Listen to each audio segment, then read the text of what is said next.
There is a light inside of every one of us, an ember that burns and begs us to become more than what we have ever been. It's our aspirations that must become our allies. I noticed that everything that I've accomplished over the course of my life, I accomplished with a new set of beliefs and a new set of habits. I noticed I was able to make things happen when I destroyed the door in the room. See, I don't care what your goal is. It could be relationships, it could be to lose weight, it could be to make more money, it could be to become something nobody in your family has ever been. The moment that you destroy the door, the way out, in the room of your dream, that's when you make it happen. What you do while you are in pain will echo through the ages. Scrape the grill of your past and get all that junk out of there, of every memory of every failure. You need to unplug from everybody and everything that is telling you that you cannot have your future, that you cannot have this goal, that you can't do what's on your heart to do. You gotta unplug, unplug, unplug, unplug, unplug, unplug. There are too many people in your life that keep telling you that you are not qualified, that you don't have what it takes, that you will never be able to accomplish because your resume ain't long enough, because you don't have the experience, because you are unfit. And so you gotta unplug from all the negative voices. You gotta unplug from everything and everybody that's telling you you cannot have that dream, that you are not qualified to have that dream. I need you to believe in you because we believe in you. Your mama believes in you. Your daddy believes in you. Your peers believe in you. I know. But you had one encounter with a doubter, one encounter with a naysayer, one encounter with a hater, and you let it break you. I need you to believe in yourself. I refuse to let another person make their impossible mine. And I need you to do the same thing. Refuse to let another person make their impossible yours. So you can't have the dream unless you know you. Everybody wants this dream, everybody wants this lifestyle, but they don't know themselves. And so you need to take some physical evaluation, some emotional and psychological evaluation, spiritual evaluation, and you got to figure out, okay, what works and what doesn't, and what are my boundaries, and what are my limitations, and what am I capable of, and what do I need to work on? And then you need to connect with the people that believe in your dream. Life moves at the speed of your relationships, connections, and circles. You need to ask for forgiveness. You need to forgive yourself. You need to reprioritize your activities. Everybody wants the dream to come true, but nobody wants to reprioritize their activities. Nobody wants to hack into their habitual nature and build new habits that are going to give you the future that you seek after. If not now, then when? I need you to chase your dream. And if you run fast enough, you just might catch it. So now it's time for you to pick yourself up and start trying, because the strength within you is much stronger than the forces trying to break you. Everything you need to go to the next level, you already have inside. The will, the strength, the passion, the heart, the desire. And you never have to accept the mental shackles, the mental chains. I'm telling you from experience, you always have the choice to power through and make that necessary change. Never let the darkness block the rays of sunshine that are reserved for you. Because winners find a way, losers find an excuse.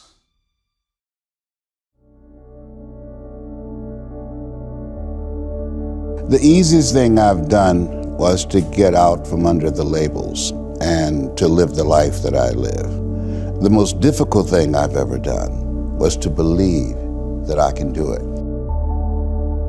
We want to live a life that will outlive us, the work that you're doing. There are people that you will never meet, whose lives that you've transformed, that you're living a life that will outlive you. Oliver Wendell Holmes said that once a man or woman's mind has been expanded with an idea, concept, or experience, it can never be satisfied to going back to where it was. And so their lives will be transformed, and they will become a pencil, as Mother Teresa would say, in the hand of God, and start writing a new chapter with their lives. So how do people get hungry? You get hungry by finding something that's you. I believe that all of us are born unique, but most of us die copies. You got to find out, what is it that turns you on? What resonates with you? This is my passion.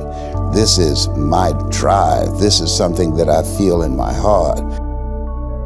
The key to that hunger-driven life is a heart-centered life. I didn't do what I'm doing for years because of my programming, because of the culture in which I was raised in. I would see other people with degrees and PhDs and MBAs and credentials I don't have, and I convinced myself I couldn't do it. I mean, not only someone's opinion of you does not have to determine your reality, that you have to work on yourself, and you have to have an unstoppable attitude, and no excuse is acceptable, and you got to make it a priority, a non-negotiable in your life, and hold a constant vision of what it is you want to achieve. See it accomplished and go all out. Find a way to win in spite of the setbacks, in spite of the disappointments, in spite of your failures. I tell people, you will fail your way to success. I have a saying, as life knocks you down, try and land on your back, because if you can look up, you can get up.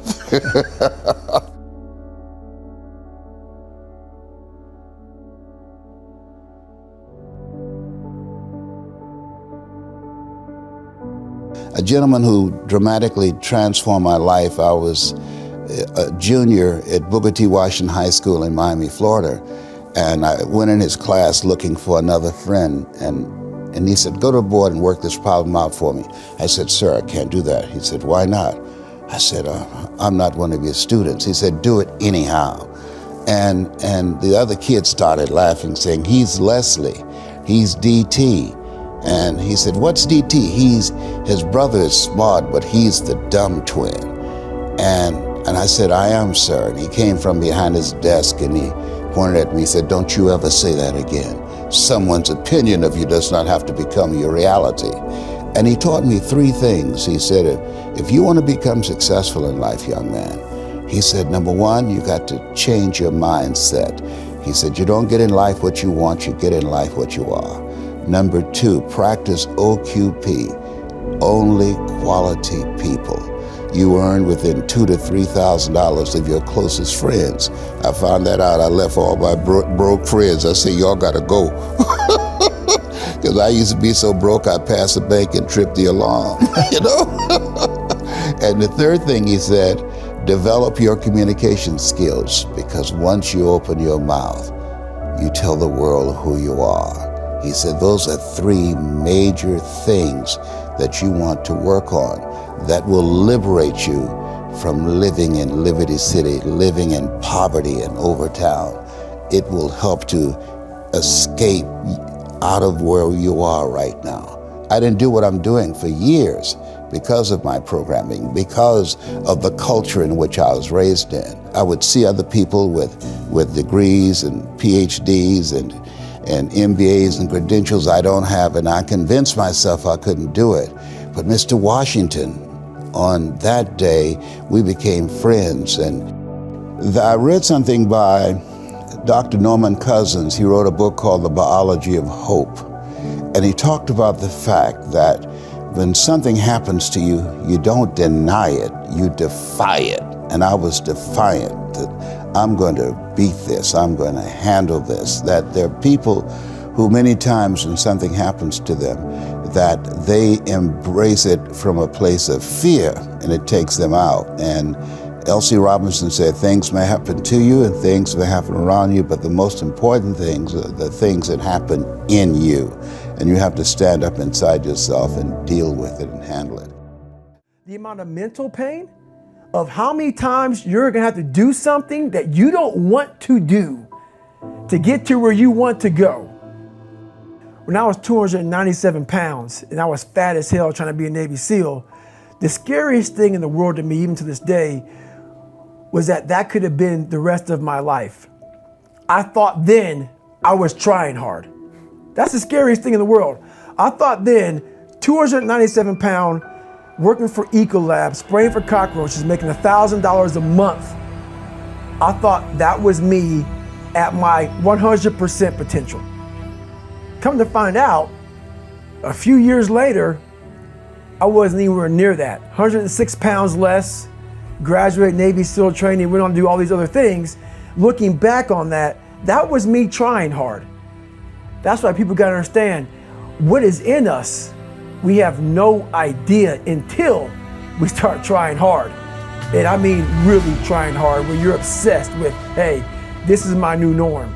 My new norm is that, wow, this isn't always fun. It's not always meant to be fun. And that's when you know you're trying hard. Is that, and so people listening to us that maybe are at 20% or 30%, you know, about, yeah, I'm going hard, I'm going max, and yet they're not seeing the results. Like, how do they actually shake themselves out of that? We're all in a battle with our own brains. That's all life. of us. That's all life is. It's the most powerful thing in the world, is your own brain. It can work for you or against you. And as opposed to focusing on all those bad things that happened, all the things you didn't have, the people that called you names, all the stuff in Brazil, Indiana, and you start thinking, wait a second, I just visualized this, and now I can take it to the next level, because the visualization got you through the SEAL training. It did, and I was able to visualize the end. So when I was 297, and I was all fat and out of shape, and I couldn't run a quarter mile, and I was drinking milkshakes and eating boxes of donuts, I visualized, man, how would it feel? For a brief moment, so there was 22 guys that graduated. I watched this segment on TV about these guys going through Navy SEAL training. And I couldn't even, I wasn't a great swimmer, I was afraid of the water, all this crap, man. But at the very end, it says 22 guys, this commanding officer's up there, and he gives this great speech. I was like, man, I wonder. So I started visualizing me being the 23rd guy in these dress whites, sitting there with these guys, getting that Navy SEAL, graduating this Navy SEAL training. I was like, God. So I put myself there. I was like, man, that's an amazing feeling. I put myself there at 297, not even able to do anything that these great men were doing. I said, man, if I could feel that would change my life. I could just feel that. It lasts for 1 second. You get that certificate, you walk across the stage, and what's next? But I didn't know that then. My mind wasn't, I thought I lived in that moment forever. So I said, wow, man, if I could just feel like that. If I could feel like that. And what was that feeling you wanted so bad? Respect? No, Accomplishment? victory. I wanted to win. Not like beat somebody else. It wasn't about that. I just wanted to go the distance. Everything in my life, when something got hard, I quit. If it was reading, that's where, I wasn't great at reading, I wasn't great at writing, so I just quit. I couldn't catch on as fast as you. I had to work harder than you, so I quit. I wasn't great at things, so I quit. I'm not good at this. Like, man, if I could just go that distance, that extra mile, to just go, just to finish. I want to finish. I want to feel victory. And victory for me wasn't winning, it was just finishing. So I said, you know what? If I could feel like these guys feel, it would change my life. But what I realized, the best feeling I had was when I was by myself trying to lose this weight. I had to lose it in literally less than 3 months. 106 pounds in less than 3 months. And literally, I started feeling victory just by putting myself in the battle. It wasn't about going to Navy SEAL training. It wasn't about being the 23rd guy in that chair. I started realizing, man, just by going to war with myself every day, and putting these challenges and these goals and these obstacles, these insurmountable obstacles. So it wasn't about losing 106 pounds. Me losing 5 pounds was an accomplishment. Me losing 10 pounds and then 50 pounds. And then the more I did this, the more I gained confidence. And then the more I gained confidence, the more I realized these guys can't do what I'm doing right now. I had no coach, had no trainer, had no money. I didn't know how to lose weight. I had no knowledge of what I was doing. I was just working. I was just sacrificing. And then through that, all these different tools started coming up. But I would have never found these tools if I didn't put myself in a very uncomfortable place. We all look for toughness. We all want it, but we look for it in a comfortable environment. Everyone watching this already made a decision this morning. This morning, they made it a life-changing, huge decision this morning. And that is either I'm gonna get up, enter the world with no intention, go through the motions to hopefully get by or survive, or I am going to get clear in this morning about what I want, what I'm going after, who I'm going to be, how I'm going to serve, and whether or not I'm going to be excellent and extraordinary or not. So how do I do it? And here's how I'd recommend others do it. Here's a simple thing to do. 3 things I want you to do every day. First, I want you to write 10 prompts for the morning for yourself. 10 prompts. Those prompts for you might say, how can I be a great mother today? How can I show appreciation to someone on my team today? It might say, how do I care for my health today? It might say, 3 words I want to keep in mind all day. Right? Those, there's the 10 prompts that we know correlate with long-term success that we've measured. There they are. So I fill that out every morning. Second thing I want you to do, at the end of the night, 10 more prompts. What did I learn about myself today? What did I learn about other people today? Did I demonstrate my best today? Where did I not? Where did I get stuck? Where did I get frustrated? What negative thought did I have today that I don't need to have anymore? How did I treat people today? Did I move as swiftly towards my goals today? Was I very clear about exactly what I need to do today to move forward? Score 1 to 5. So it's generate energy. Did I generate the energy I needed today to deliver my best? Productivity. Did I avoid distraction today and only focus on the needle moving activities? And what do you do if the answer is a low score on something? It's always, there's so many low scores in there. What do you do about them? I'm aware of it, and I take that, and what I do is I flip the page for the next day of the planner, and I just write down, don't get stuck here, don't do this. It's just a constant learning process.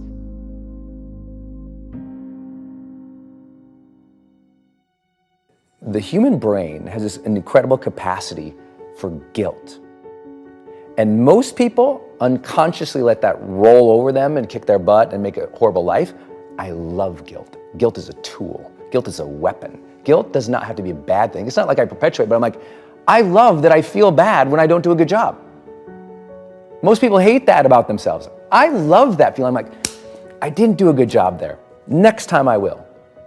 So some people, guilt is discouragement. Other people, it's a signal for learning. Because it takes courage to put yourself out there and try to get a little better. I think those who learn to endure hardship, struggle, challenge, difficulty, pain, failure, that's one side of that coin. If you learn to do that, but you also don't, on the other side, learn to allow joy, fulfillment, satisfaction. Because what most people do is, even when that impulse comes up to, I like this, oh no, I'm not supposed to like it. So you have a lot of people who are extremely talented, but they also don't let themselves feel good when feeling good is there. This is a real big problem. I mean, there is an element to personal development where you have to allow the good feelings and not push them away because it's like, well, I don't deserve to feel that.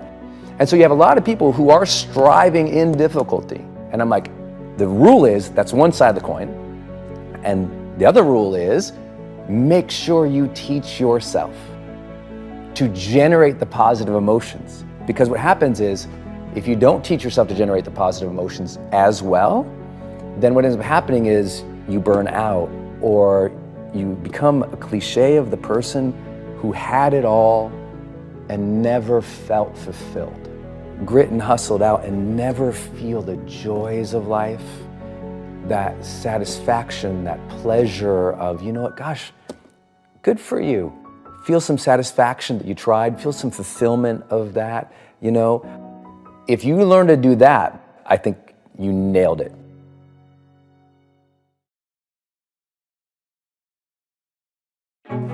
The late great Muhammad Ali said, if my mind can conceive it and my heart can believe it, then I can achieve it. If you can't stand the heat, get your butt out the kitchen. You got to understand that there are going to be many circumstances that will require your full, undivided attention. Remember this, you can be a victim of your life or the master of it, but the choice is yours. The time is now. There is no more time to waste. Stop sacrificing your success. The mindset of a champion, the mindset of a winner, is the growth mindset, where you decide to move forwards into growth. The choice is yours. You're either growing or you're dying. Deliberately replace those thoughts of hopelessness with motivation. Deliberately replace those thoughts of defeat with a drive to be better. Your mindset can deliver you a great life. So get to the business of deliberately leading it there, because it can't happen any other way. You've got to start with that belief in your mind. I've got this. I can do this. I can conquer this. I can pass this exam. I can get elected for the position that I'm going for. I can create abundance in my life. These are the thoughts that you have to have in your mind in order to become successful. So what is it time for you to build? What is it time for you to create? What do you need to do more or less of in order to get the results that you want?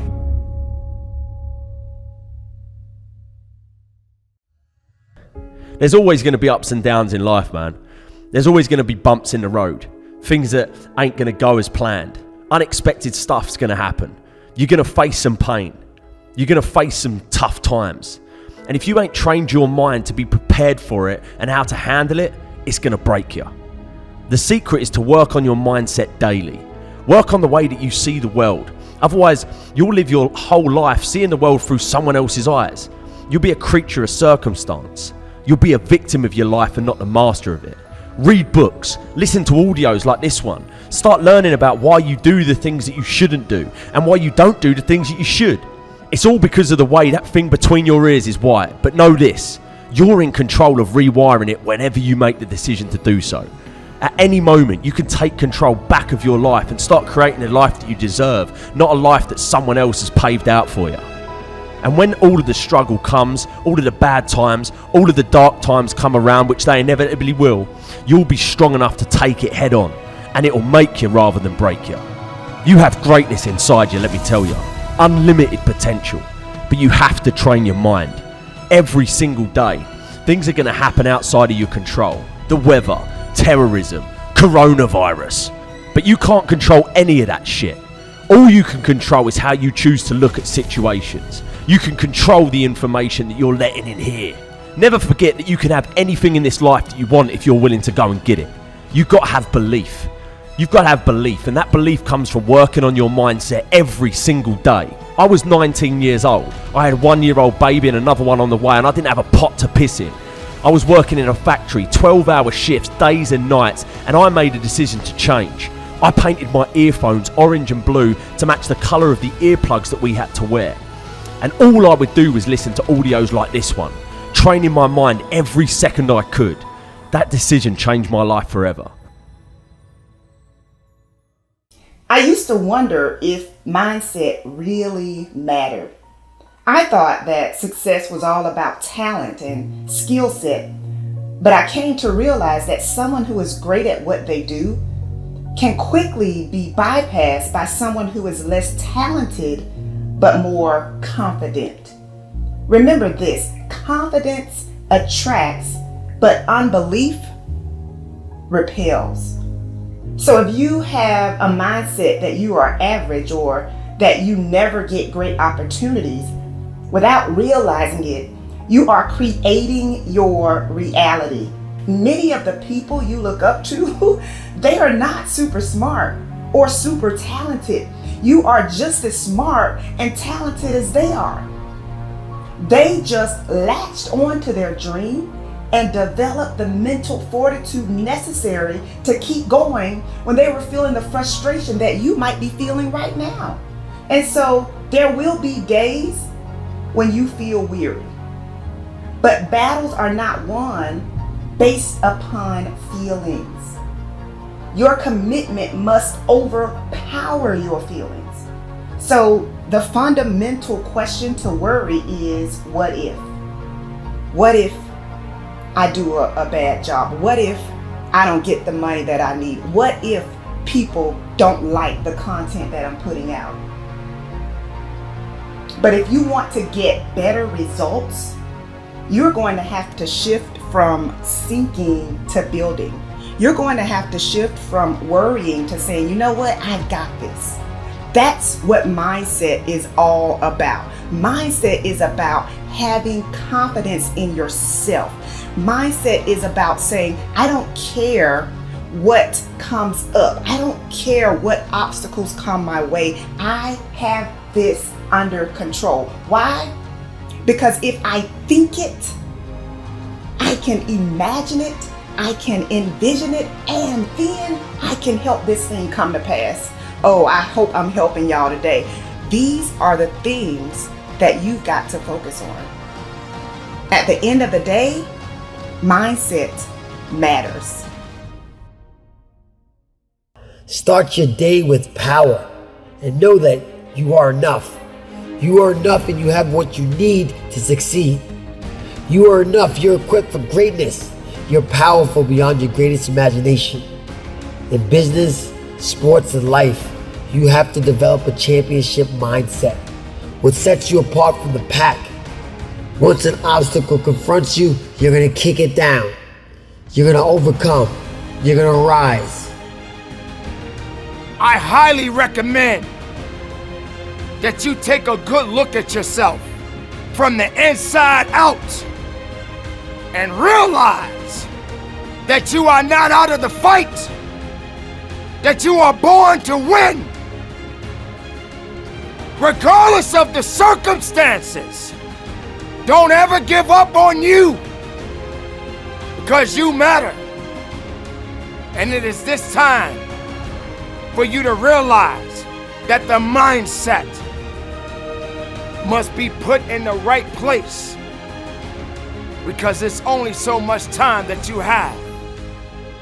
So don't waste it. Don't waste it on doubt. Don't waste it on negativity. Don't waste it on fear.